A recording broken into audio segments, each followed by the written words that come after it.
thoughts, opinions, and general overall shades thrown on High at 9 News are those of the individual speakers and not those of High at 9 News, its audience, or its advertisers. The statements made do not constitute medical, legal, or financial advice, and for advice tailored to your specific situation, please consult with a licensed professional. Welcome to the High at 9 News Hour, where you will hear from cannabis industry experts and professionals from around the country talk about important topics while shining light on global issues and discussing cannabis as it relates to politics, regulation and reform, data and technology, science, research and medicine, family and parenting, art, celebrities and entertainment, fitness, sports, mental health and wellness, and plant-based medicines and entheogenics. Together, we are building a stronger community, fighting the stigma and creating change.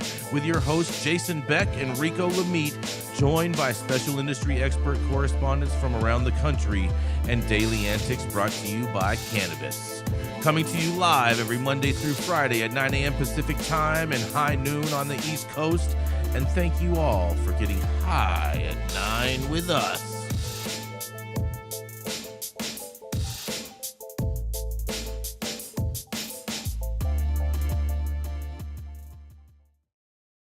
Oh, yeah. Good morning, everybody. That's right. It is Thursday, July 4th. And today is Alice in Wonderland Day, Rico. We're in a rabbit hole, motherfuckers. Yeah, rabbit hole, baby. It's also National Caesar Salad Day. National Barbecued Spare Ribs Day. Yeah, it is. Yes, and you couldn't have a barbecued spared ribs day without it being, that's right, it's Independence Day. It is the day America was founded. Yes, big. No, it wasn't. Yeah. Jesus Christ. Always a hater in the room.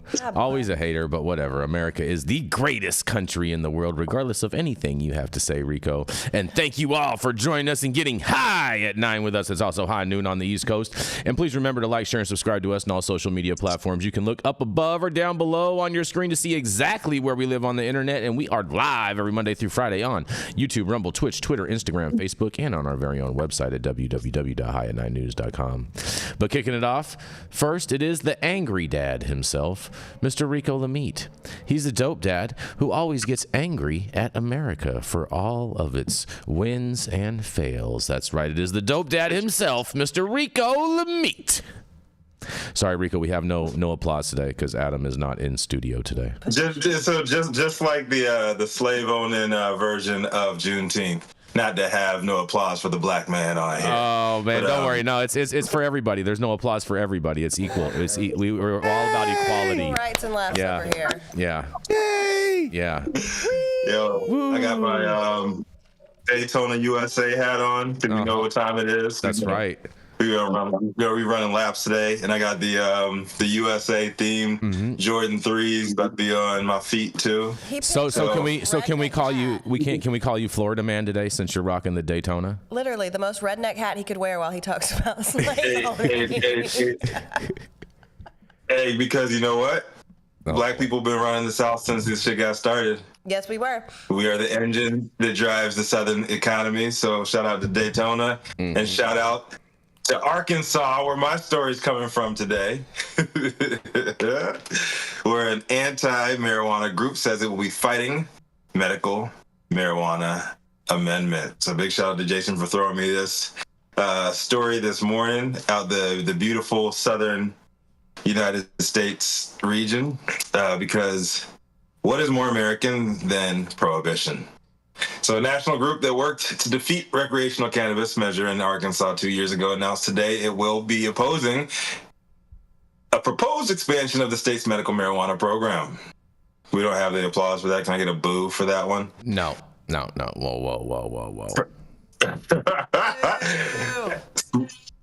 Thank you. Smart Approaches to Marijuana, Project Sam, said in an email today that it formed a committee called Protect Arkansas Kids to oppose the Arkansas Medical Marijuana Amendment of 2024. The group said it was challenging the misguided ballot measure being pushed by pot profiteers. Alliteration is always great for these emails, isn't it, Jason? Mm-hmm.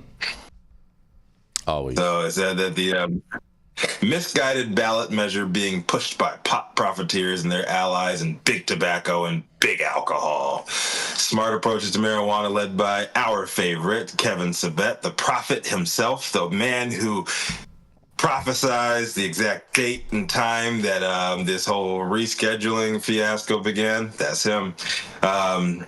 He worked on drug policy under the White House heroes, Bill Clinton, George W. Bush, and Jason favorite, Barack Obama. He's also tied currently to marijuana marijuana mittens, Mitt Romney. The organization's announcement cast the proposed medical marijuana amendment as a Trojan horse that would usher in nearly unfettered access to high-potency marijuana. I love these new trigger words that they're using. They're in abundance. You can find them on Fox News. The high-powered Fox News rhetoric, and you can also find it in the Arkansas Times. It could lead to full-scale commercialization of the industry. The measure would increase access to medical marijuana by allowing more types of medical professionals to certify patients to buy marijuana for any debilitating condition. The proposal would also extend life for medical marijuana cards and lift the restriction that provides and prevents dispensaries from selling pre-rolled marijuana joints. I think it's the word. It's so awesome. The measure would also include a trigger provision that would legalize marijuana for adults if it was legalized federally. Project Sam said the medical marijuana ballot initiative proves the term medical is indeed a farce. They're lying to you, America. Listen to Kevin St, the prophet.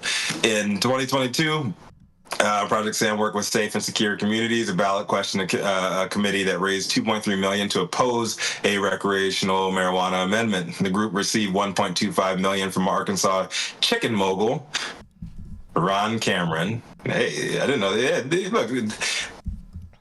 Arkansas chicken mogul. If there's an Arkansas chicken mogul, all I hear is that this motherfucker's a slave master that obviously had the chicken plantation. Wow. Now he's a quote unquote mogul. But I digress. It's the Colonel. They got that's $750,000 from Richard Uline from Lake Bluff, Illinois. Television ad from Safe and Secure Communities in 2022 claimed a major hospital found more than 50% of its newborns tested positive for marijuana. Big shout out to the newborns out there getting it in. The ad appeared to be based on a study from a 42-bed hospital in Pueblo, Colorado, and did not disclose that the hospital only tested 11 babies. They're testing for a lot worse in Pueblo, I promise you. It was crazy. So, the ad appeared to be based on a study from a 42-bed hospital in Pueblo, Colorado, and did not disclose that the hospital only tested 11 babies suspected of prenatal exposure, and not all the 52 babies that were born at the hospital that month. So they hand-selected these babies. Big shout out to Project Sam and Safe and Secure Communities for doing God's work there and making sure the numbers are skewed, just like a good conservative institution.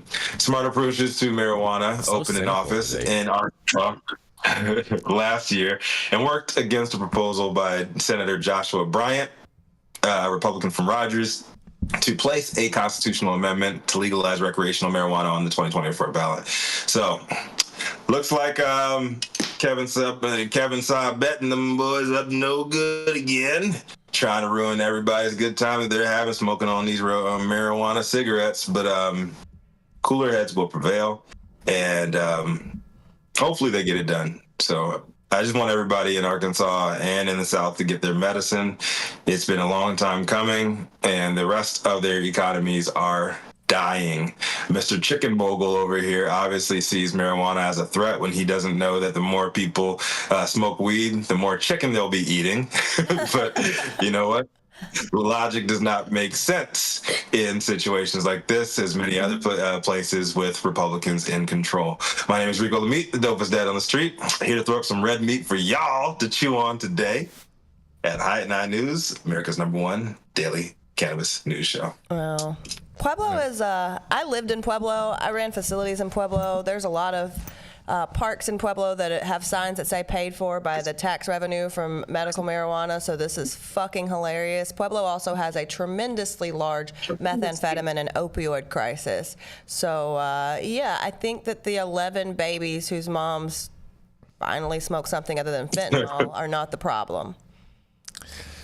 Yeah, did they make any other comparisons with other drugs that they've had mothers experience with?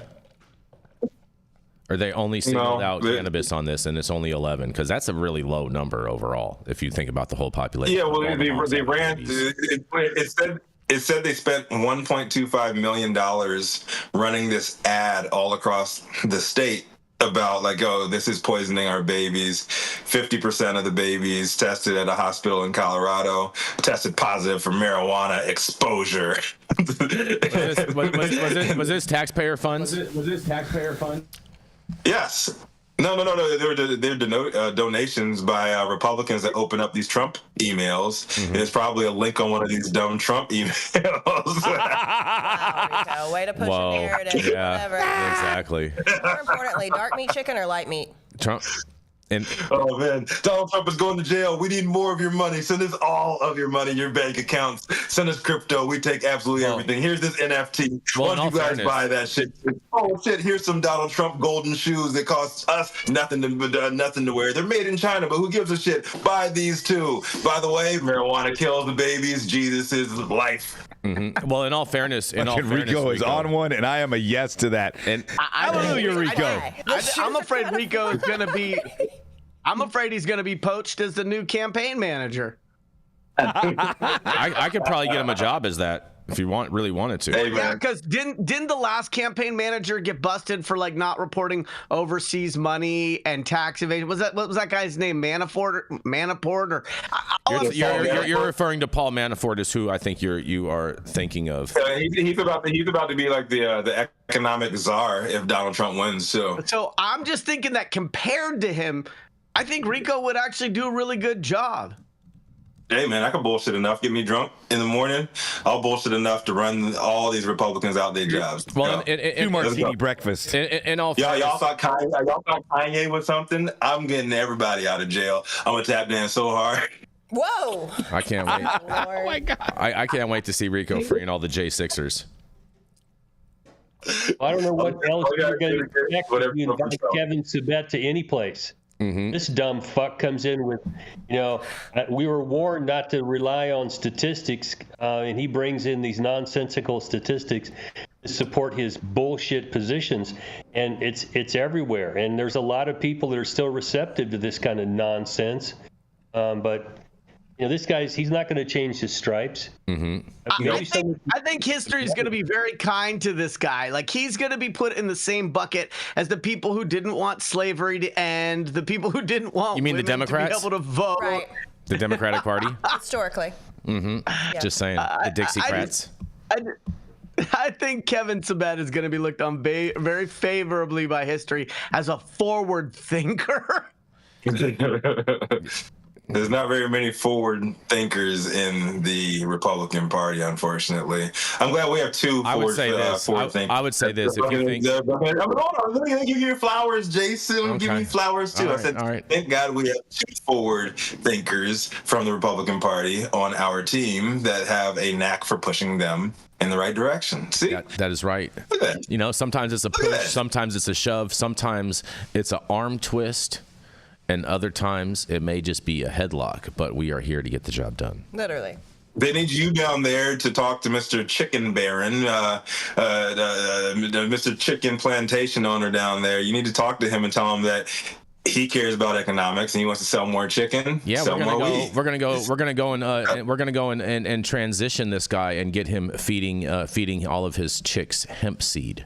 And we're going to start with that. Oh, wait a second. I actually did that with terrible results. Okay, so I love chickens. I'm a chicken aficionado. I'm a guest lecturer at the culinary school at the local junior college about the history of domestic chickens. Of chickens? Are you serious? What? 100%. And it's not, I don't really talk about it, but it's not something I hide either. Interesting. It's just I didn't know this was the circles that I could cluck about this with. And so I always used to watch, when I got into real estate, I used to watch those shows like MTV Cribs, and everybody everybody was always be like, well, that's where the magic happens, and take a look at my aquarium with my little cool reef shark. And so living in West Sonoma County, when we finally got a nice spread, I was like, you know what, I'm going to do that, but with chickens instead of an aquarium. And so I went deep dive, researched all these chickens. I got all these exotic birds. You know, at my peak, I had about 44 different chickens, and every single one of those birds was picked not because of their production, but because they look beautiful. I got chickens from Saipan, from Italy, from big booty chickens. Silky? So the thing about of course you got to have silkies, okay? Silkies were written about by Marco Polo when he went to Asia, and they're actually a very special magical bird. You categorize chickens the way you categorize watches, according to the number of complications they have. And silkies have about 6 complications, including these little blue spots on their cheeks. They have an extra claw. They have these certain blue booty. Is it a white claw? No. No, listen. A blue booty is a bird from that island off of South America. But anyway, the point about chickens is, Can I call you Professor Chicken Shit? No, because your intro to me always fucking sucks anyway, and I'm gonna have to write my own on the 1-year anniversary of my introduction onto this show, which comes up in August. But anyway, great chicken master. I had read that in the Elizabethan times that songbirds were fed cannabis seeds so that when they were kept in cages in the courts, they sung better, okay? Because they sung better when they ate cannabis. And so I was like, well, wow, if that's how it works for the songbirds in the Elizabethan courts, imagine what it would be like if Kubrin fed some cannabis to his chickens. And so, unfortunately, my social experiment included taking the trim and the huffle duffle and the leftovers from some of our harvests. And what's a huffle duffle? That's going to be another show. That's like a chunky. I could do a whole. It means it's the non-exciting parts of the cannabis plant that are a byproduct of trimming and processing. And so I fed these birds by mixing it in with their feed, and I'm thinking I'm just bringing a West Sonoma County twist to animal husbandry. And I didn't tell anybody about it because I don't know, I didn't think about it. And I got a call from my wife at work, and she goes, "What the fuck did you do to the chickens?" And I was like, and mind you, my wife's a veterinary, like an animal nurse, right? That's all she's done her whole life is animal medicine, right. Including caring for me. And so I played dumb on the phone, and I was like, "Honey, what are you talking about?" She's like, "What the fuck did you do to these chickens?" I go, "Honey, she goes, "These chickens are all wandering around acting real crazy." And I go, "Well, maybe I put some trim in with the feed." I came back, all my chickens, all 44 of them, were high as fuck. And I had not known up until that point that you could actually measure the difference in chicken behavior, whether they were under the influence or not under the influence. They all were pretty glazed eyed, and I never knew there was such a thing as cotton beak, but they looked pretty fucking parched too. Oh my God. Cotton beak. It's always dry. I hope Kevin is not listening to this, because the statute of limitations probably hasn't run, and if I get charged with animal cruelty next week, I'm going to argue that they had a really good time. PETA does watch the show quite often. Oh man. Just saying. Oh man. All right. Well, I thought there was gonna be like a chicken fucking joke somewhere in there, but well, I think I'm gonna have to take Yarrow with me to Arkansas, basically. To be thank you for expert witness. Yeah, this was fascinating. We're gonna get expert witness. I can drop my hair and really keep it real with y'all. Fair enough, and we're gonna Yarrow never caught COVID. We're gonna keep this train rolling. We're gonna roll. We caught the bird flu 3 times over the last couple of years. Whoa, we're gonna keep this train rolling. We're gonna roll right into commercial. And we're gonna be right back. Oh man, that was weird. Hey, you America. Do I look like Sean Connery?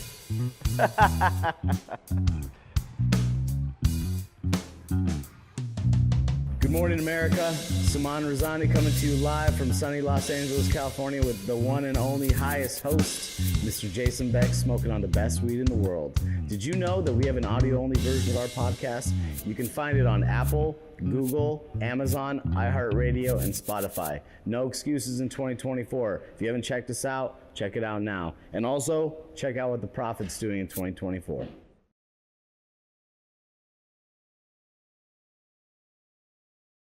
Then when you slaughter them, it's a really good time for the whole family, you know. Oh, wow. All right. He's a professional. Hey, coming to the stage next. He is a bastion of hope for the political right in the cannabis arena. He is the highest Republican in every single room, and he is the one who bent the knee first when Donald Trump enters that room so he can blow smoke up his ass. Oh, boy. You guys are so Coming to the full of stage malarkey. is Jason Beck. Oh, man, you guys. Man, oh, man, I'm glad you got jokes today. Happy Independence Day, everybody. It is America's birthday. But nonetheless, Dale, I have some follow-up from your story yesterday, Dale, because marijuana companies appeal the case challenging federal prohibition following district court dismissal, you guys. That's right. Major marijuana companies are officially appealing a federal court's recent ruling dismissing a case where they sought to block the government from enforcing prohibition against their in-state activities. That's right. Just 2 days after the U.S. District Court of the District of Massachusetts Western Division dismissed the case against the federal government, plaintiffs gave notice that they are appealing the ruling to the U.S. Court of Appeals for the First Circuit. The development doesn't come as a particular surprise, as plaintiffs had generally indicated that they expected the case to move up to higher courts.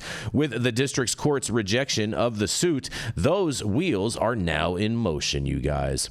Even the district court judge had conceded that there are, in quotes, persuasive reasons for a re-examination, end quote, of the current scheduling of cannabis, while asserting that his hands were effectively tied by past U.S. Supreme Court precedent dictating the federal government's authority to regulate controlled substances even within state borders. To that end, Judge Mark G. Mastroianni, an Obama appointee, granted the Justice Department's motion to dismiss the case earlier this week.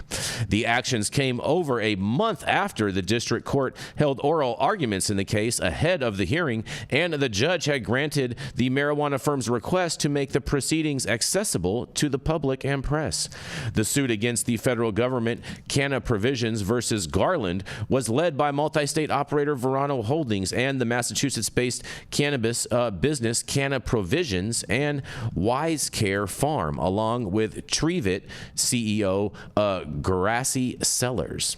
Plaintiffs were represented by the law firms Boyes, Schiller, and Flexner LLP and Lesnar, Newman, Alio, and Nasser LLP. Litigator David Boyce, whose list of prior clients includes the Justice Department, former Vice President Al Gore, and plaintiffs in the case that led to the invalidation of California's ban on same-sex marriage. California's ban on same-sex marriage led the suit. In the latest filing, the plaintiffs said simply that they hereby appeal to the United States Court of Appeals for the First Circuit from the order granting defendants' motion to dismiss, which was entered in action on July 1st, 2024. At issue in the case is the degree to which in-state cannabis activities affect interstate commerce within the government, arguing that cannabis legalization attracts out-of-state tourists. DOJ argued in a filing in April that, in quotes, it is rational to conclude that the regulated marijuana industry in Massachusetts fuels a different kind of marijuana-related interstate commerce, marijuana tourism. In an additional quote, as the Supreme Court held decades ago, Congress has the authority to regulate businesses to tourists from out of state, even if the business's transactions occur wholly in-state, DOJ said in the brief. Plaintiffs, meanwhile, contended that the Constitution's Commerce Clause should preclude DOJ from interfering in state legal activities because it's regulated within a state's borders. Even while dismissing the case, the court did rule that the plaintiffs have standing to bring it. In a quote, plaintiffs have alleged that variously engaged in the cultivation, manufacture, distribution, and possession of marijuana wholly in Massachusetts, and the CSA made such activity a federal crime, they said. Monday's order said, in a quote, in the absence of any dispute regarding redressability, the court finds plaintiffs have demonstrated that they have standing under Article 3 to challenge the portions of the CSA applicable to interstate activities related to marijuana. In an additional quote, the court also finds plaintiffs have shown there is a causal connection between their economic injuries and the CSA, the judge said. In an additional quote, when credited, plaintiffs detailed allegations about their financial injuries meet that burden, though individual decisions by specific third parties are the final link in the causal chain, and the economic injury actually flows from the multitude of similar decisions made by many third parties, all responding to the CSA.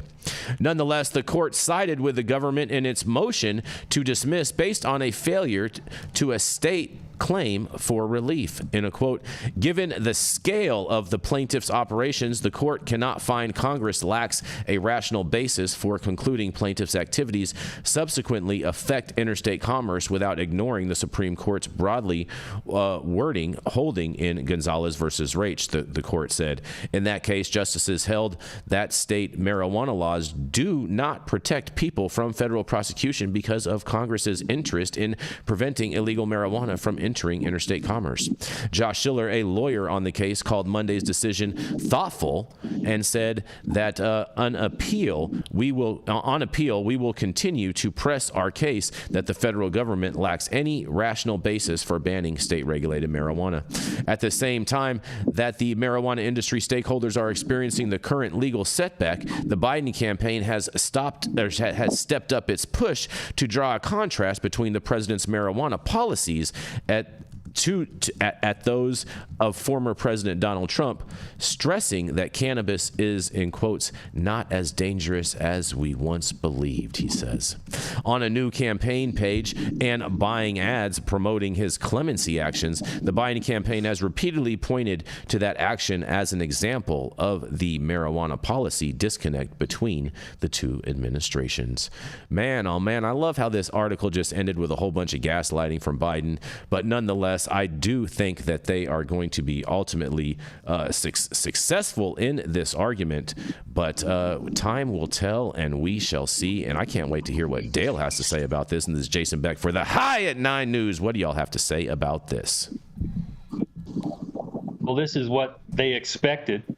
I think they set this case up to lose at the trial level. Mm-hmm. Good news is they found they have standing, because the courts are very quick to pull the rug if there's no standing. But everybody that uses cannabis is faced with the threat of the federal government. So standing up against that, I think, is a case of controversy, which gives you standing. But those are legal technical issues. The big question here is, can we get a straightforward challenge to marijuana's inclusion in the CSA, and particularly Schedule 1, in front of the court? And if they do take it out, if they rule that it's unconstitutional to be there, and all bets are off about where cannabis is going to end up in the federal government structure. Say that one more time, Dale.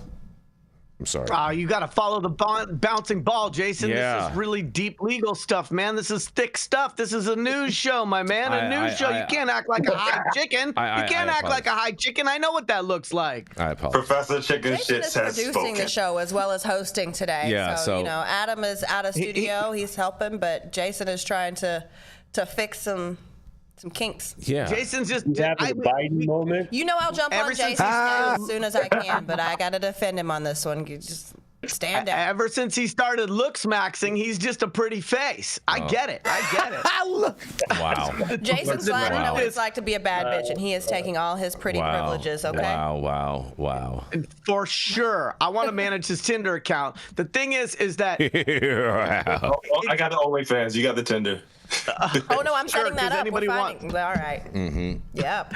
The thing is that there was only a couple days between the ruling and their next move. So I believe this legal team knew exactly what they were doing. I don't think they ever intended to prevail in their first salvo. And to Dale's point, and I had said it a couple days ago, the fact that they were given standing is probably a huge victory in their minds as they march their way to the Supreme Court.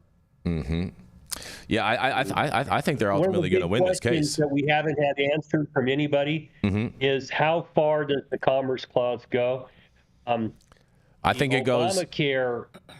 I was going to say, Dale, I think it goes 6,000 miles from coast to coast.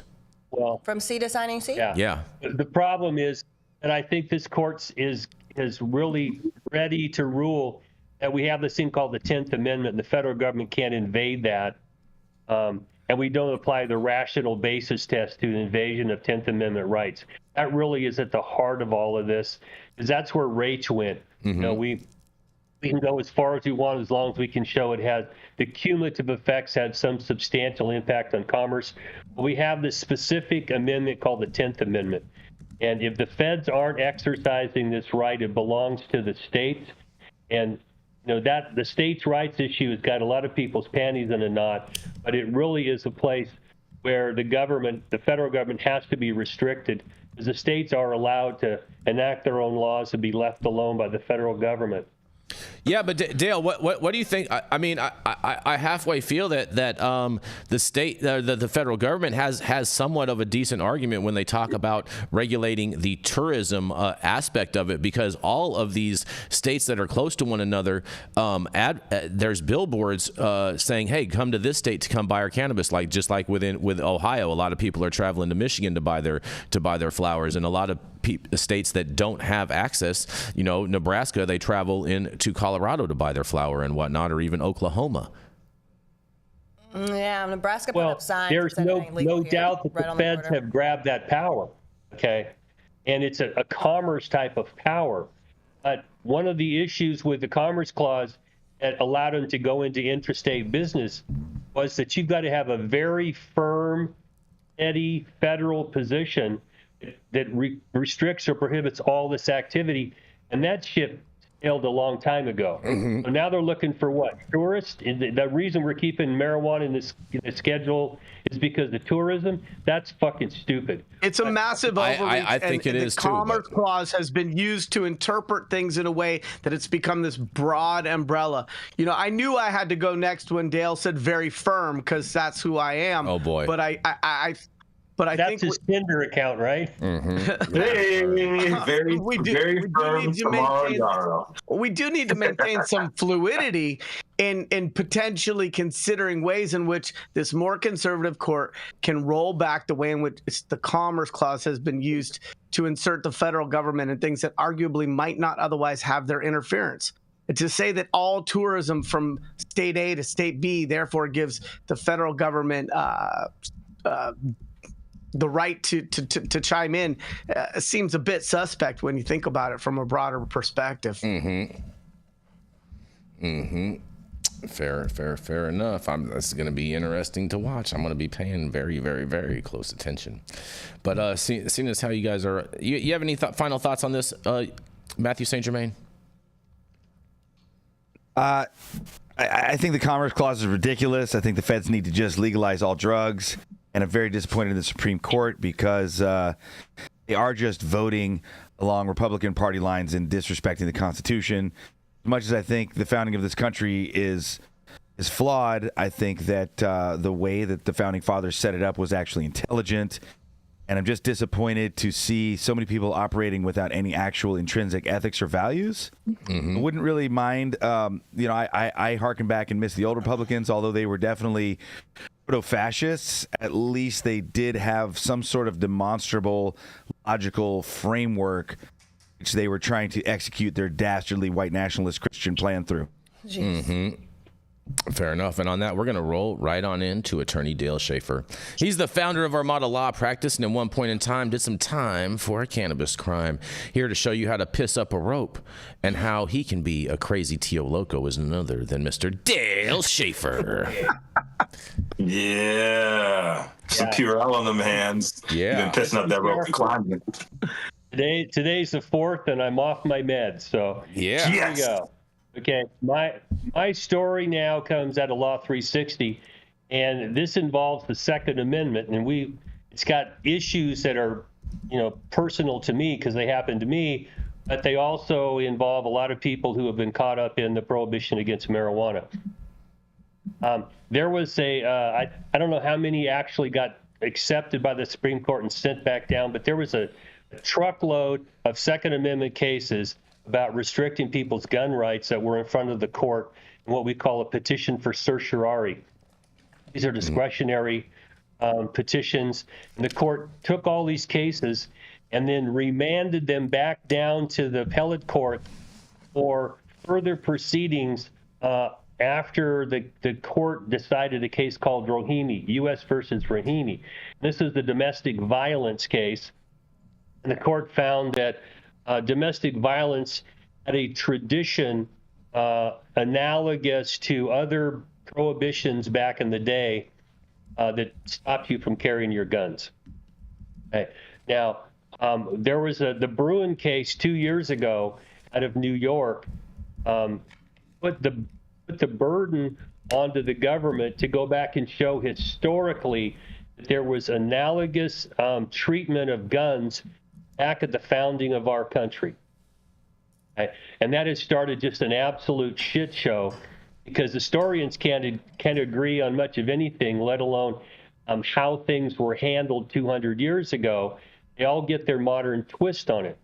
Now, one of the several of the cases were about being a felon. Okay, there was a drug case. There's also a case about taking away somebody's guns before they're convicted of a crime.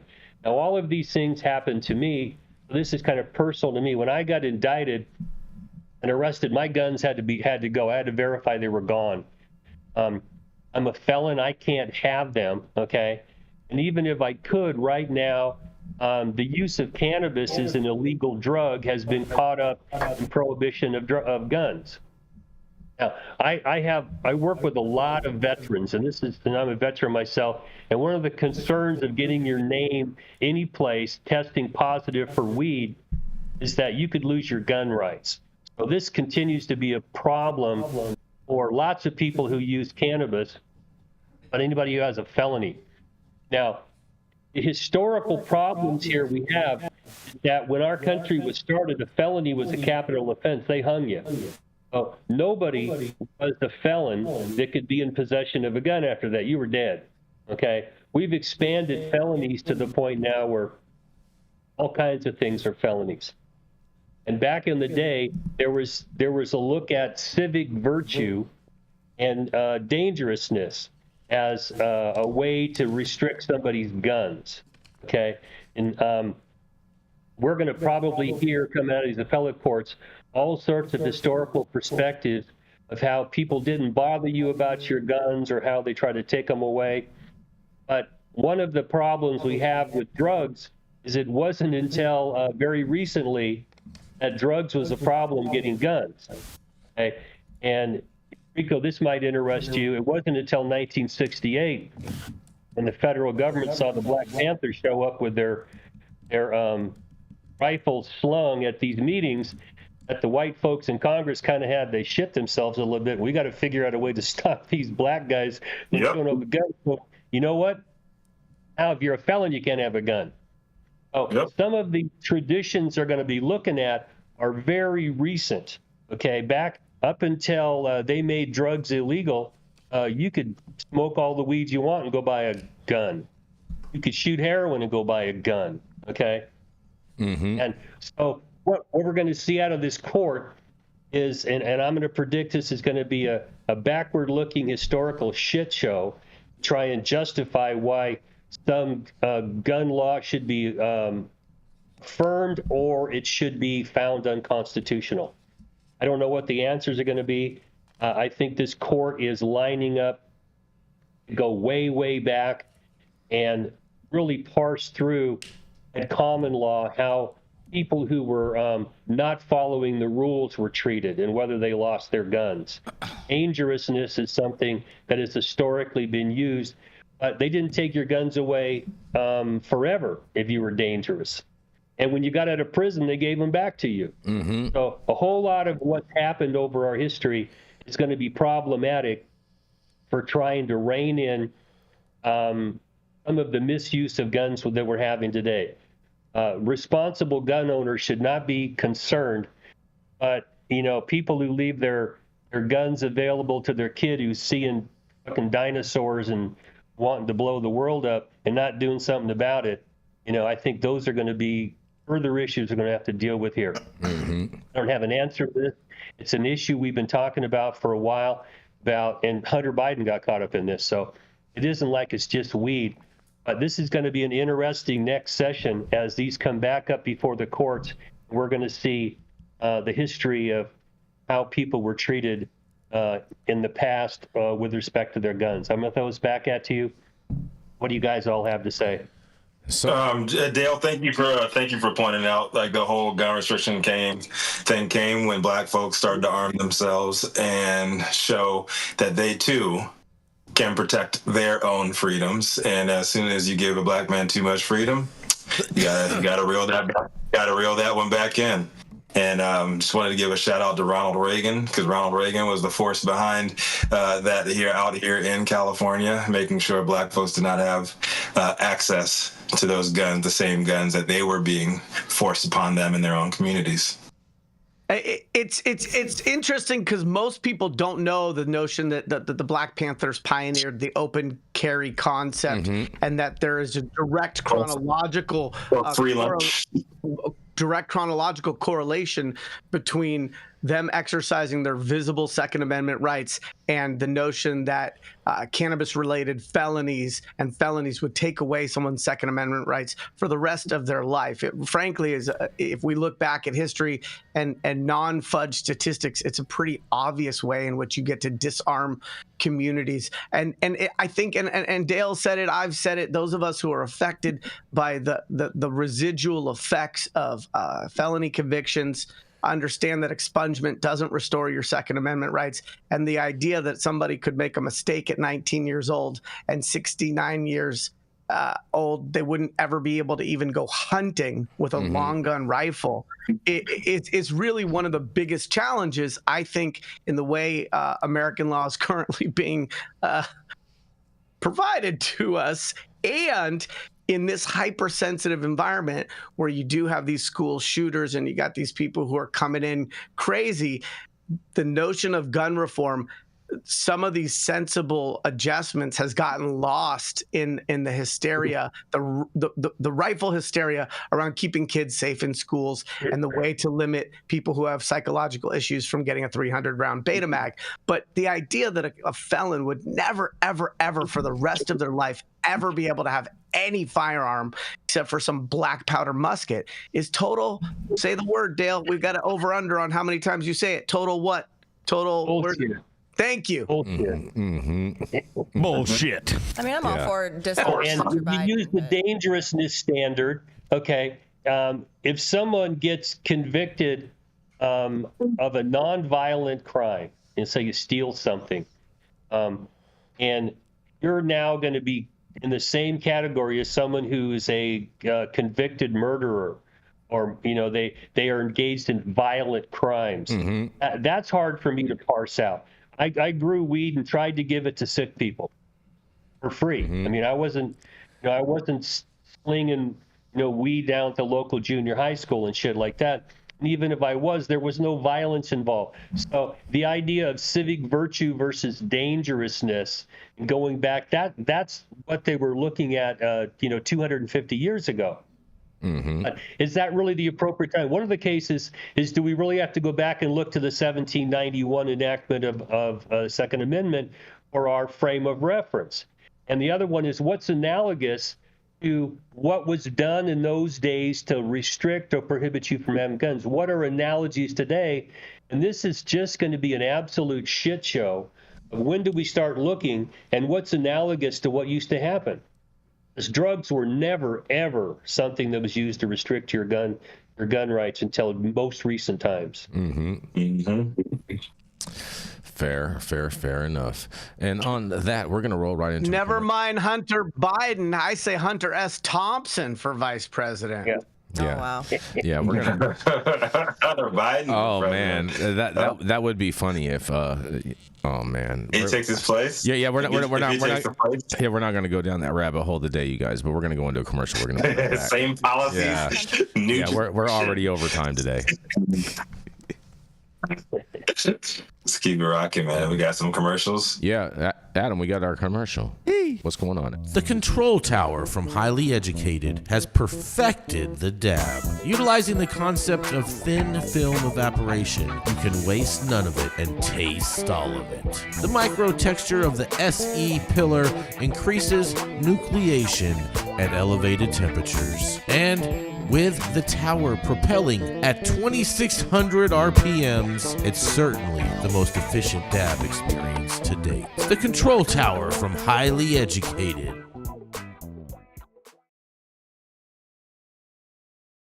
All right, stop whatever you're doing. Make sure you hit that like button. I know we'll appreciate it, you'll appreciate it, and YouTube will appreciate it. As well as make sure you subscribe to the channel if you're not subscribed already. And all of the articles that we cover on today's show, you can read directly on our website at www.highatnightnews.com. Happy Independence Day, America.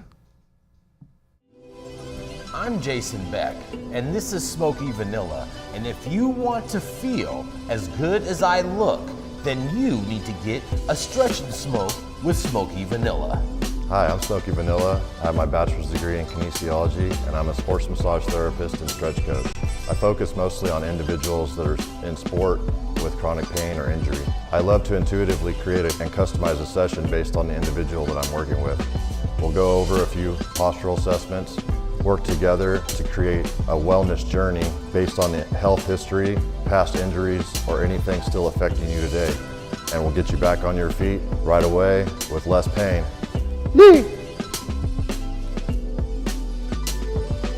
We're about to stretch, and then we're gonna smoke, because we're gonna get on our stretch and smoke. If you want to feel as good as I look, then you need to come on down and get a stretch and smoke with none other than Smoky Vanilla.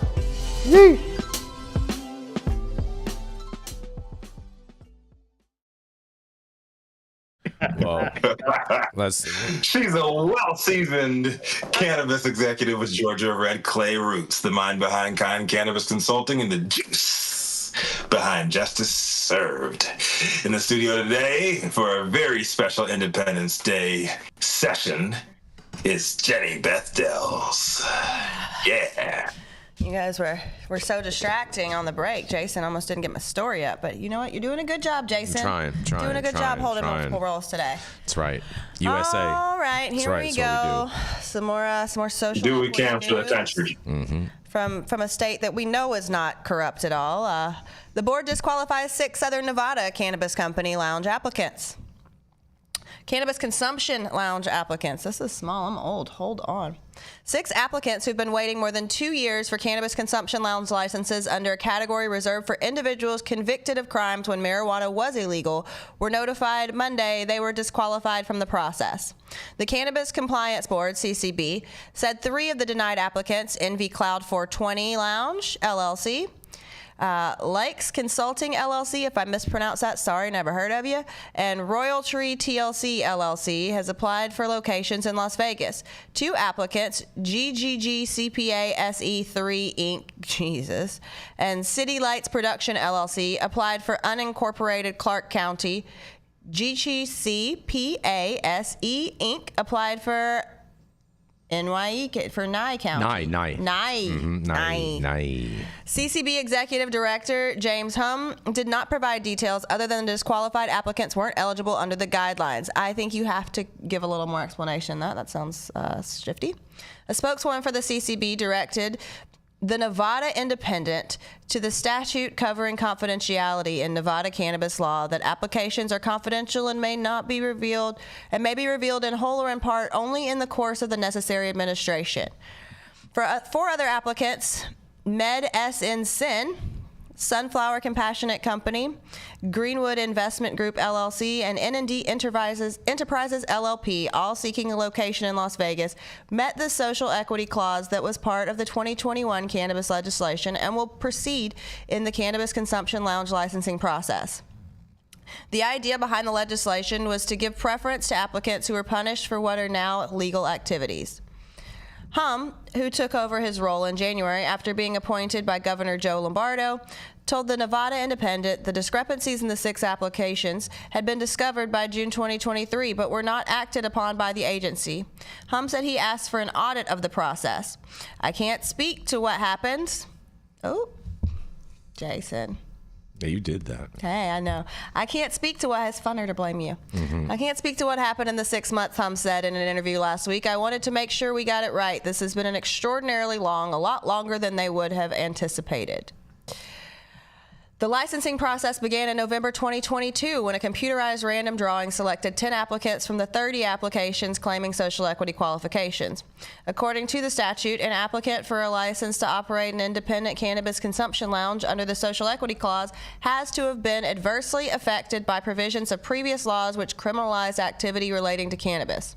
Of the 10 applicants selected to receive a prospective license, 6 of the locations were listed in unincorporated Clark County, 3 were in the city of Las Vegas, and 1 was in Nye County. Out of the remaining 20 applications, 8 qualified based on the criteria and will be asked if they wish to enter a computerized random number drawing to obtain one of the 6 slots still remaining. Now that the 6 applicants have been informed they were disqualified, those applicants also were not disclosed. There are just 2 cannabis consumption lounges operating in Nevada, and both are in Las Vegas near the resort corridor. Dazed, inside the Planet 13 dispensary in an industrial area just west of the Strip, and Smoke and Mirrors inside the Thrive Cannabis dispensary, which is across the street from a back entrance to Resorts World Las Vegas, opened earlier this year. Shout out Resorts World. Love those people. They're great to me. An additional 38 lounges are in various stages of consideration, making it unclear when more competition will arrive.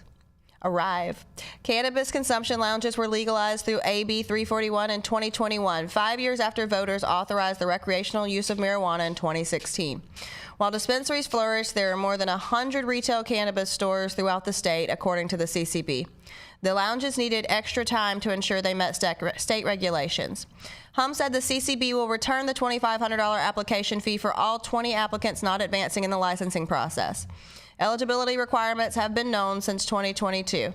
Hum said adding the applicants didn't meet the social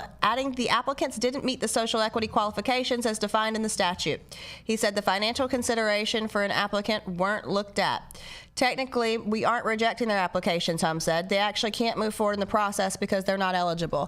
I think that they should have looked at whether they were eligible or not before they selected them to go into the lottery, because there are probably people who were kicked out of that lottery that would have been eligible, and this just stinks once again. I don't know how Planet 13 has one open. I don't know how we've opened things while not considering social equity when we're saying that people with convictions should get the first shake at things. Also, Adam, please come home. I need the teleprompter. I miss you.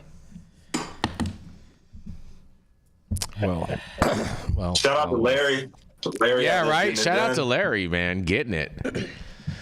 Yeah, I mean, this does not surprise me. Social equity has been a total joke, and just in that last paragraph, I mean, it just basically says it all. How do you have people entered in the lottery that haven't already been pre-qualified? You're just sending people up to break their little hearts. It's so wrong. Well, maybe we're not breaking their hearts. If they didn't qualify under the conviction requirements or things like that, it sounds like they were trying to slip a fast one. Possibly, we don't know because they're not going to let us know what. So reach around. What we call it. A little reach around, a little, But I mean, there's an argument that they may have take their $2,500. Maybe they thought they they thought that they were qualified. Back.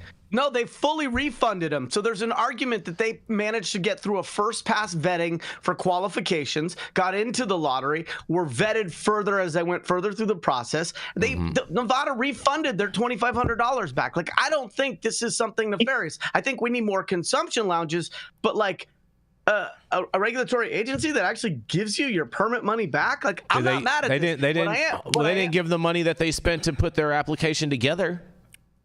back. Okay, well, listen, if you put an application together that you weren't qualified for, and it's your job, like, I mean, that's fair too. The requirements are set out. I've looked at these in different states and different municipalities that set out, and there are a lot of people who try to skirt around those and give them the reach around, Rico. But if did you just say skirt and reach around, or am I just have a sick brain? Because I'm loving where you're taking this. Said it. It very healthy to me. I sure did. I mean, I think that they knew what they were doing when they submitted it. The $2,500 is to cover the cost of processing these applications, and maybe they gave it back because they didn't actually process them. They were just like, you submitted it, cool. But I mean, if you submit something, if I submit for, a car I can't fucking afford under some fraudulent information and I don't get my deposit back, maybe I should have been a dickhead. And what I would submit is just that why did it take from June of 2023 to July of 2024 before this whole process was worked out and they informed these people, hey, you don't qualify? So that seems pretty darn slow. But I'm not mad at them giving these people their money back. And if they did, in fact, pre-qualify or qualify for a first-round vetting under suspicious or suspect or false data, I see this through the lens of maybe the system is working more than not working. Maybe they should take that $2,500 and just put it in the real lottery and actually win some real money, and they make more than these social equity applicants ever would have. Or maybe they should just, or how about they just go and go like to the win and just go throw it on black, Rico, and just see what's up. For $2,500, you can become a chicken ball. Always bet on black. Mm-hmm. Yeah. I think since we are going to be going over time today, and it is a holiday for everyone, I think we're going to skip our fourth commercial and we're just going to roll right on in to the Count himself, Mr. Mathieu St. Germain. He is the immortal Transylvanian Count that's been walking the planet for thousands upon thousands of years. His footsteps echo in the hallways across every continent, across the globe. That's right, here to tell you how to time travel today is none other than Mr. Mathieu St. Germain.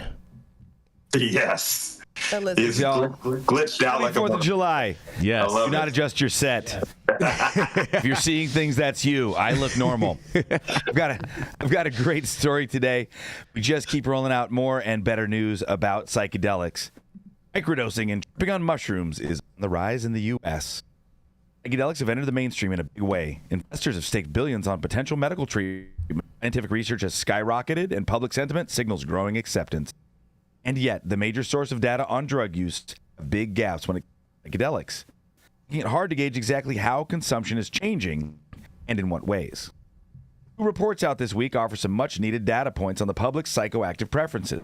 Whether they suggest that psilocybin-containing mushrooms are now the most popular drug of choice. Many people are opting to microdose, consume a fraction of the usual dose, rather than taking a full trip, because they're scared what will get. We know that microdosing has become a cultural phenomenon, but all the surveys on drug use don't ask about dosing. Eric Leas, an epidemiologist at the University of California, and his research was published Friday in the Journal of American Health. That study tracked internet search history on microdosing, a proxy for public interest, finding about a 1,250% increase since 2015. And searches for psilocybin started to outpace LSD in 2019. Meanwhile, a separate report from the nonpartisan RAND Corporation estimates that about 3% of the American public, approximately 8 million adults, have used psilocybin in the past year, making the most popular hallucinogen in 2023. The fact that psilocybin use eclipsed other popular psychedelics came as a surprise. RAND. And the runner-up here was MDMA, or ecstasy or Molly, at over just 1%, followed closely by LSD. Hard to run on LSD, so I could see LSD coming in third. The report was based on a nationally representative survey of about 4,000 people and explores the policy implications of changing attitudes around psychedelics. The impact of decriminalization on microdosing. Nearly half of those who tried psilocybin in the past year said they had elected to microdose, a trend that has caught on in many circles, including tech workers and suburban moms. While there's no universal definition for microdosing, most people consider it to be about 1/10 to 1/20 of a full dose. Some users dabble in mushrooms. The majority of psilocybin microdosers in the past year said they'd taken the drug on just 1 or 2 occasions, while about 11% they'd taken the substance more than 6 days in a year. More than half said they consumed whole, fresh, or dried mushrooms. Close to a quarter took it in a processed form like a chocolate bar, and about 14% imbibed a tea or a drink. The uptick in online curiosity around microdosing correlates with changes in the law or policy related to both cannabis and psychedelics. Lamar researches trend in drug use in New York City, a population that he considers a bellwether for change in the general population, and says he found that psilocybin use has increased a lot, more than most other drugs. I think that's interesting because I usually think of ecstasy and ketamine. I never thought of shrooms as being a big party drug. A study published several years ago estimates that about 5.5 million adults had used hallucinogens in 2018, and LSD use in all age groups had risen from 1% to 4% since 2002. However, overall research has not caught up with the blossoming of public enthusiasm and media coverage. Not only does the data collected by the federal government not contain granular information of psychedelics, but for whatever reason, it doesn't explicitly ask whether people have used psilocybin recently. A really important piece of information to have in terms of assessing the size of the market, beginning to think about some of the health consequences, whether it would be the benefits or the risks. Recent review of the evidence suggests microdosing may improve mood and cognition, and that the drug is safe in this context. However, others who have analyzed the data say it's premature to draw any conclusions about the efficacy or safety of microdosing. Homer believes the U.S. has reached an inflection point on psychedelics as some states and localities take various approaches to loosen laws and policies on the substances which remain illegal under federal law. The market for psychedelics is quite different from cannabis. Smaller and primarily driven by infrequent users, present company accepted. Kilmer does see clear parallels in how the situation is starting to roll out. He says, this reminds me a lot of where we were in 2012 with Canada.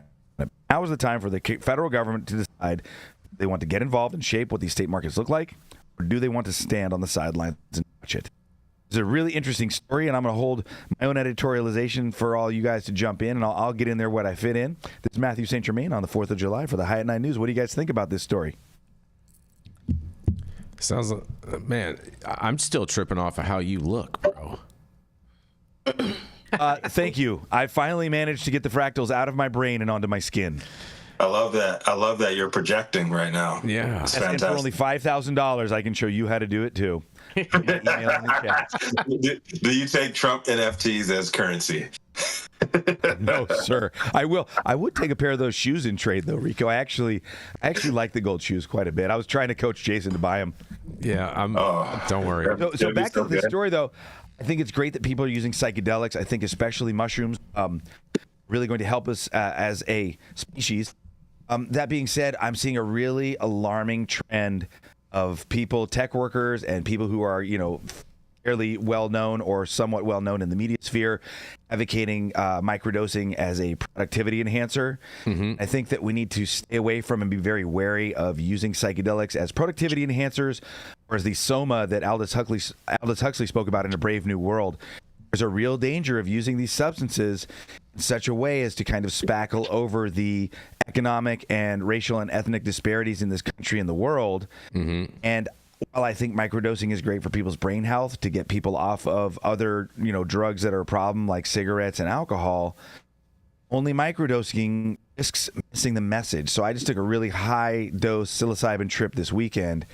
I was once again confronted with the vision of who we are, where we are going in this ocean of chaos, and the fact that if we do not come together as a species soon, we are going to ruin the life support systems of this planet, no longer be able to navigate space together. What we're really trying to do here, I would posit, is have fun. And the way we have fun is by taking care of our environment and each other, because if we are not doing that, it's pretty much impossible. If you don't clean your house, you don't pay your bills, you're going to have a clean house or a party, therefore you're not going to. It's very important for people to take doses of psychedelics that disturb their ego and their consciousness and allow messages in the galactic heart of the universe. I want Come together somebody as a human family. We need to save and protect our life support systems. We need to give Jason Beck a chance to answer. So Mathieu St. Germain, let me just kind of put this summaries because I think I personally agree with this. You're saying that people should not be microdosing because it serves pretty much no purpose for the most part, and that people should be taking in spurts of times larger doses to actually feel the full effects of the plant or the entheogen. And have that more spiritual connection as opposed to just, I'm so productive when I'm microdosing. Am I correct on this? So what I think is we should get away from the either or dichotomy, and we should turn to the improv model of the yes and. I think microdosing is great, but I think that it should not be a substitute or done in lieu of occasional macrodosing. I think a lot of people who are microdosing for productivity are a little bit afraid, and I think that we need to continue to find a framework that isn't contingent on people paying thousands of dollars to contact psychedelic mentors and big brothers and sisters, wherein we can all have these trips, but those of us that may be more afraid of being confronted by our ego or being out of control can have a safe container, and we can also connect in contact with these consciousnesses and these intelligences, and yet still feel like we're okay, and somebody may have a blanket, a glass of water, an apple, and a hug for it. Fair. What would all the fake shamans call themselves then? Trip sitters. Republicans? No, they wouldn't. Yeah, and the whole thing about fake shamans is this: there's a ton of pushback, and I understand, and I've been on a journey with this myself as somebody of several races who is white appearing, and I was set to rights by John Trudell, who was one of the leaders of the American Indian movement. And what John Trudell elucidated for me is something I think is missing from a lot of the talks on social equity, equality, cultural appropriation, and what's going on here, which is that the Europeans were subjugated by the Romans and the Roman Catholic Church for over 500 years. They were tortured. The drum, the tattoo, the dreadlocks, ties to healing and other plants were all taken away under fear of being burnt to death, of having your skin peeled off. And what happens is that the European races were basically turned in the police guard dogs or the Roman Catholic Church, and those that wish to keep class stratification and basically be the rulers of the world forever. And what they did is once they perfected it against the Europeans, they then scaled it out like any good corporation around the rest of the world. And so what you have is a lot of white appearing people who understand that the plastic bullshit culture that we've been given by this Abrahamic control structure is not real. They begin to reach back and understand that they're tied to the earth, that the drum is the heartbeat that's inside of all of us. A lot of times they begin to be attracted to other indigenous cultures, and the way that they approach because of their own cultural deconditioning may look very upsetting to people. I think that the more and more we need to realize that we were all indigenous at one point. We all had the drum. We all had the dreadlock. We are one human family. None of us is divided. And the only way for those of us who wish to see something approaching paradise or heaven on earth to bring this together is to build bridges from our commonality. Again, realize that we are a one human family. That is the way we're going to have to get it back together. So what I would say is, number one, microdosing is great. Number two, macrodosing is fucking amazing. Number three, let's not worry about pointing fingers at fake shamans as much as teaching those people how to connect to mushrooms and each other in a way that is in congruence with their sincerity and helps other people to feel well. So instead of ridiculing and pointing a finger, let's use these as teachable moments to bring everybody in the fold and try to show everybody how to do it right. And again, look at my face. I do a ton of drugs. Who knows what I'm talking about? All right. So as somebody who maybe doesn't look as green as you, but has definitely been down quite a few roads myself, I have a question for you, Mathieu. So yeah, people who are fake shamans and are well-intentioned, those definitely exist. There are also people who, just like when cannabis first started rolling out, right, came to find their identity for a look-at-me moment, for, self-enrichment, for money, for whatever. I mean, there are people that will charge you a tremendous amount of money to spin you up on a bunch of drugs and just kind of hang out with you with no basis for doing that, with nothing other than... You're supporting their drugs when they do that. Self-funding, right? Mm-hmm. They're trying to make money. What do you I'm going to think do about drugs that? to you, and you're going to pay me. Do you think that that's called a drug dealer? Do you think that there is a way to enlighten them, or do you think that some people are just still those selfish? What do we do? Is it like old school lot justice? And I think that's a great point, Jenny. Jenny, I think that's a great point, and I think one of the things that's often missing in this talk is that we're literally under the grips of a 10,000-year-old system of for-profit capitalism and class stratification. Class stratification means is the people at the top have been using religion, law, and violent force to remain at the top and not allow other people to rise through this system and take part in wealth distribution and wealth generation. And I think that this is a very nuanced talk and something we may not be able to solve in a couple minutes, but capitalism makes all of our efforts appear insincere at some level. I can sit and take apart every single person on this panel, myself included, and show some way how something that we have done is a grab for money and therefore is insincere. And what we really need to do is we need to continue to come together, fight this capitalist system, realize that capitalism and the free market are not the same. And capitalism is not some bulwark against communism, and communism is not the only other possibility other than capitalism on this planet. Furthermore, all communism really means everybody working, everybody sharing, everybody caring for each other. Community. Until some point that we don't have to pay 2/3 of our rent to the landlords and that other third for food to just barely survive inside if we wish. There's not going to be a way for any of us to be completely 100% sincere unless we're living out on BLM land or on an uninhabited island somewhere, foraging for all of our food and making our clothes out of the plants and animals we kill.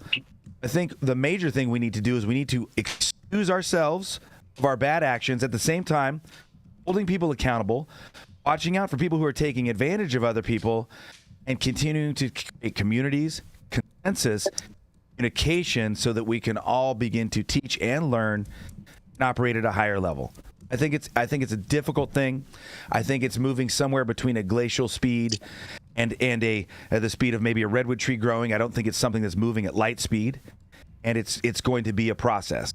But I really appreciate your highlighting that, because it is a big problem, and the biggest problem is people, again, want to reach for that safety, and there's so many people. This is another thing. There's so many people who want to just give away their power to feel safe and have all the answers given to them. That's why so many people go to church, or are attracted to gurus, or are pulled into cults, or love Donald Trump. It's so much easier to give your power away to somebody who poses as all-knowing and more powerful than you, because then you don't have to worry about who are we and where are we going in this ocean of chaos, and what happens to me when I die, and what am I going to do when I am dead and can't protect or care for my family. Who is going to take care of them? And there are all these unknowns that really take a lot of bravery to look at as an adult, and to accept that you really don't have an answer for that.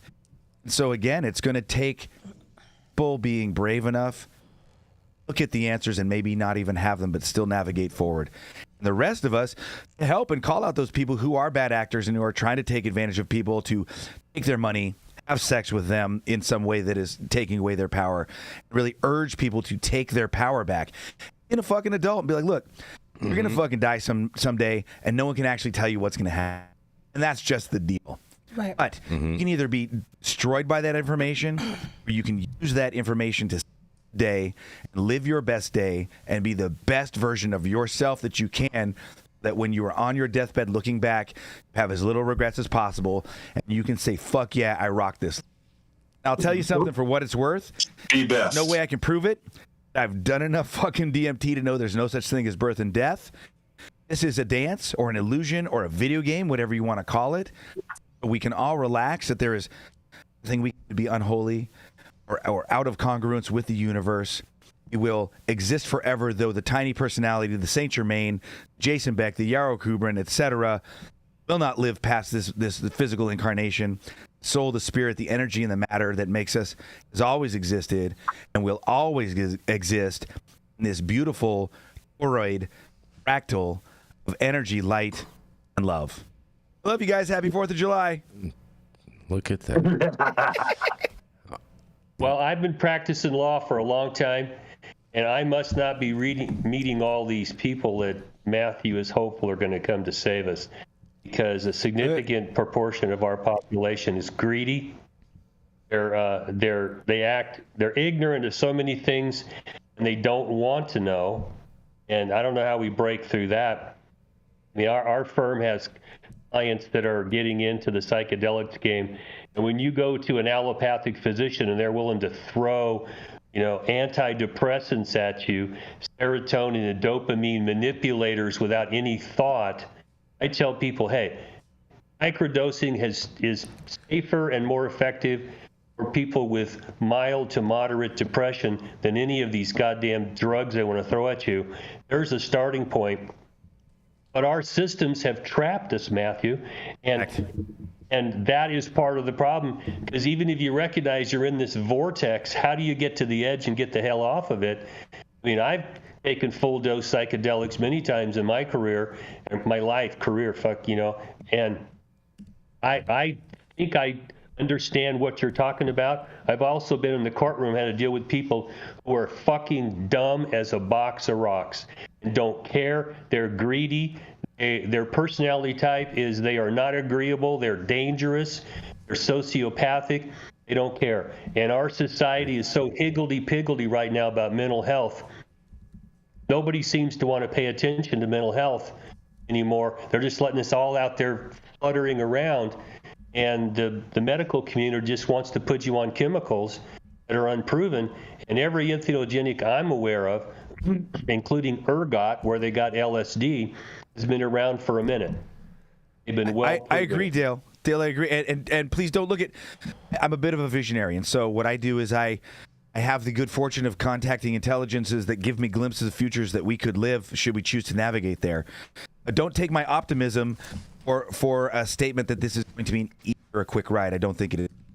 What I would offer is that, well, like yourself and myself and present company, we are actually a demonstration of what you do, because what you do is you get the message, you see the vision in the future that you need to work towards, you maintain your presence in the three-dimensional reality, you maintain your discipline, you do the dishes, tie your shoes, wash your ass, and then you begin to work for other people, and you begin to examine yourself and determine a set of first principles, and then act and navigate according to those first principles in the world. Know that this may be 10 years, it may be 100 years, it may be 1,000 years. There is a point in the future coming, if we can manage to not nuke ourselves, wherein we can teach each other how to care for each other. We can soothe these traumas by creating more communities. We can heal ourselves and make ourselves whole. And an example I would give you is in the 1780s, there was a king in France. And there had always been a king in France. For as long as you had ever lived, and all of your generations going back, there was always a king. And then the next day, there was no king in France, and there has never since been a king in France. Things can change on a dime, whether the majority of us can. I would say is number one, we need to work on the homeless population. Those people are primarily orphans and people who have been traumatized in childhood through sexual or violent physical abuse. We need to show them compassion and bring them back into the fold. And that example will be ways that we can show compassion to these other people who are demonstrating psychopathic and sociopathic tendencies, or often than not because of genetic damage or predisposition, but again, because of traumas, people not caring for them in their youth. Or that we can care for people and at the same time protect ourselves and our communities from them. Even in protecting our communities, we treat those people that we decide to place apart in prisons or other programs with compassion and with care in order to inculcate them back in the fold.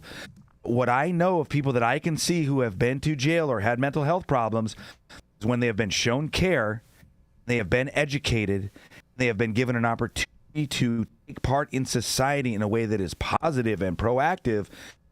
Majority of them tend to do so because they want to be included, want to be looked at as good, want to help. Again, I don't think this is an overnight process. I invite everybody here listening. I think what we do is we start off again by tying our shoes and washing our ass and doing the dishes and sweeping the floor. Next thing we do, we realize everybody's going through it today, and we make an extra effort to smile and help anyone we can in a way that still protects ourselves and allow us to help ourselves. If each one of us does that, it begins to ripple and spread like the butterfly effect, where there are more help, there are more smiles, there's more positivity and engagement in our planet. It is not going to be easy. It will be fun sometimes. What the fuck else are we going to do here? Are we going to just draw lines in the sand and begin murdering each other? Because we've been doing that for at least the last 10,000 years, and it doesn't seem to be helping. That would be my prediction. That would be my prediction. Keep pleasant, and I'm a bitch, I guess. Rico, we need to get to Yarrow. Yeah, and anybody who visits MSG up north, make sure you ask which well they got the water from. Right. You might end up looking like him. But let's keep it rolling here. We were all this day old when we found out that this second generation cultivators, the only known living heir residing in Sebastopol, California, to the Colonel Sanders chicken monopoly fortune. Who would have thought? The founder of Special Teams Consulting is back to take us home with 11 Independence Day herbs and spices. Give it up for Yarrow Kubrin. Jesus. Oh, Chicken Man. Yes. Chicken Man. Hey, Listen, the relationship between us and domesticated animals is very, very special. And the great thing about chickens is they're one of the few animals that can provide us breakfast without me having to break its neck, okay? And the thing I like about chickens is there's a connection between chickens and cannabis. Cannabis is one of the fastest growing plants in terms of what you put into it and what it creates. And meat chickens, or as we call them, not layers, but meat chickens, in 9 weeks, you have a finished product. They're very, very quick. And so I'm just going to tell you, for the ones that are not meat chickens, the ones that are layers, little layer chickens are like chihuahuas with fucking wings, okay? They will come, they'll sit on your lap, you can pet them, they're cute as fuck. Everybody should have some chickens. So without further ado, I felt like Independence Day deserved an article about bipartisan work. And so let's get down to something that seems relatively simple, straightforward, efficient, and a step in the right direction. My article today is from WEMU.org. Bipartisan package seeks to unify recreational and medicinal cannabis licensing. This is by Colin Jackson, published today. New Michigan legislation would combine licensing for medical and recreational marijuana retailers into one. It would mark a significant change for the current system, which requires businesses that serve both medical and recreational users to have separate licenses. Representative Graham Filler, Republican, co-sponsored the package. He said times have changed since voters approved a medical marijuana ballot measure in 2008 and a recreational marijuana one in 2018. Recreation is 99% of the market or so. Essentially, med is dead a little bit, and yet people still have to buy specific licenses. We have a whole CRA division for med, Filler said. Let's modernize, okay? The new licensing system would take effect in March of 2026. At that point, previously awarded medical licenses that haven't expired would receive a new generic title. For example, a provisioning center would simply become a marijuana retailer. Local governments would have a chance to block medical marijuana dispensaries from expanding their operations as long as they do so before the March 2026 deadline. This isn't the first attempt at reworking the state's cannabis regulations. In 2021, legislation to do so faced stiff opposition from home caregivers. Filler said an issue with that legislation was that it tried to do too much. He said this time around, lawmakers are keeping the bills limited in scope and working with activists and other stakeholders. That's how democracy is supposed to work. In this one, the industry's actually going to benefit. It's going to be streamlined. So why would they push back on something that's kind of a down-the-middle bipartisan push, Filler said. At the outset, the legislation could face two major challenges. One being timing. Lawmakers are already on their summer break now and aren't likely to take up many large pieces of legislation ahead of the November general election. The second is a requirement that it receives 3/4 supermajority vote to pass both chambers of the legislature. That is because it would amend laws of voters enacted through ballot initiatives. Filler said he doesn't expect Democrats having any problems understanding the issues that the bills are trying to address. Meanwhile, he said he believes the Republicans in the narrowly split legislature can get behind the policy too. I think I'll be okay in the Republican caucus because I think words like modernization and efficiency and cutting the red tape, streamlining the process, that's how we speak, and that's what we think about, Filler said. This is Yarrow Kubrin, High at 9 News, with what I think is a great article about bipartisan cooperation, streamlining, reducing costs of business, and addressing the needs on both sides of the aisle. I'd like to hear what my other panelists, pundits, and guests think here today on Independence Day. I mean, how unifying will it be, though? I agree. I agree with you, Yarrow. I mean, this to me seems like a no-brainer. I also agree. Chickens are amazing. Chickens are amazing. I hope they don't play chicken with passing this bill, though. I mean, anytime we can reduce costs, increase patient access, the only difference in my mind between medical and non-medical cannabis is that I believe medical cannabis shouldn't be taxed at all, and I believe that recreational cannabis should be taxed a lot less than it currently is. But if we can reach across the aisle, find those middle grounds, get a few things done. I'm not a big proponent of incrementalism, but some incrementalism makes sense, especially when you can get everybody on board with sensible modifications to policy. Hot take. Mm-hmm. Super hot take. Go for it. Chickens ain't scared. No, man. Chickens ain't scared. Chickens ain't. I hope they're ultimately successful with this, and I don't see why they wouldn't be. I mean, but at the same time, a lot of the times in politics, things seem so simple, but yet are the hardest things to get accomplished. Especially in Michigan. Michigan's a very complicated state. When it comes I know. To we still haven't even found out what happened with that $40,000 from the veterans. Uh-oh. We still haven't found out what happened to that lawsuit that ended up saying you can't sue anybody in cannabis because it's federally illegal. Mm-hmm. Exactly. A whole bunch of stuff going on. We're still monitoring in Michigan. That happened in Colorado too. Big Gretch, holding it down. Big Gretch. Mm-hmm. Anything else on this? Yeah, Dale, Jenny, you got any 2 cents? Oh man. Yeah. Well, I'm hopeful, but I'm not going to hold my breath. You're not going to hold your breath. Yeah. You're not. See, Dale. I feel you. I understand exactly how you feel. I understand. Why did the chicken cross the road too often and deal with? Because there was bipartisan support on the other side of the road. Yep. Booth carts. Booth carts. The government handling cannabis could fuck up a wet dream. That's my closing comment. It can turn it into a dry nightmare. Speaking of wet dreams, Jenny, what do you think about this article? Oh boy, well I'm glad I gave it to you, not Rico, because we're not going to let Rico talk about party politics ever. But I think, party politics fucks everything up. It's almost like our first president should have warned us about that and wait. Mm-hmm. So we'll see what happens. We shall see. We shall see. I'm telling you. Like old people shit, it all depends. But thank you all. Disgusting. Cute, Rico. Chicken shit. Cute. Thank you all for joining us for a special 4th of July episode, USA, of High at 9 News, America's #1 daily cannabis news show. You can always catch us live weekdays at 9 a.m. Pacific, high noon on the East Coast. Big shout out to the super fans showing love, getting their comments posted live on the big screen. Do we have any today, Jason? We didn't have no Independence Day. You know what? Live. Everyone that threw an American flag up in a chat, I would qualify as you are the honorary super fan. The honorary, yes. We love yes. Who's usually our we love you. To all of our live audience and online supporters, catching us across all media platforms, tuning in each day to these headlines. Thank you. To our vetted correspondent team tuning in from all over, bringing us much needed variety of perspective and your respected opinions to the table. Thank you as well. All the sponsors keeping our lights on, our production team, Cloud Media Partners, keeping our AV struggles to a minimum. As Jenny Beth said, thank you. Very, very, very, very, very, very, very, very deep in heartfelt thank you to Adam and Millie, always holding us down behind the scenes.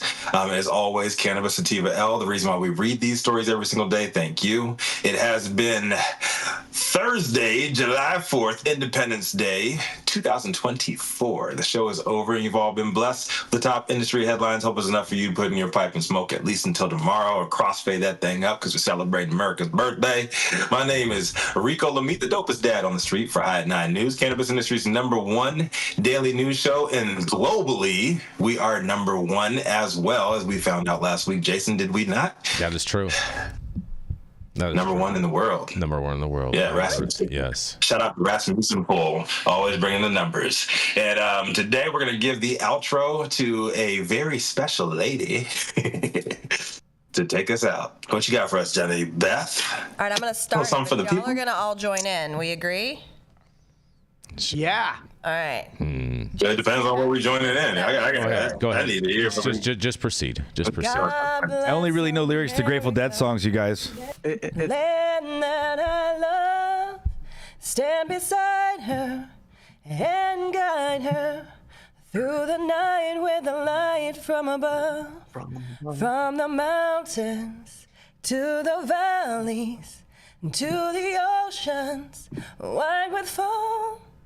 God bless America, my home, sweet home. Y'all left me hanging out there by myself. You were doing so good, Jenny Beth. I didn't want to interfere with any of those. You didn't want us to help. Yeah. I didn't even find the lyrics on rap. I didn't find the lyrics on Rap Genius. Sorry. There we go. Happy Independence.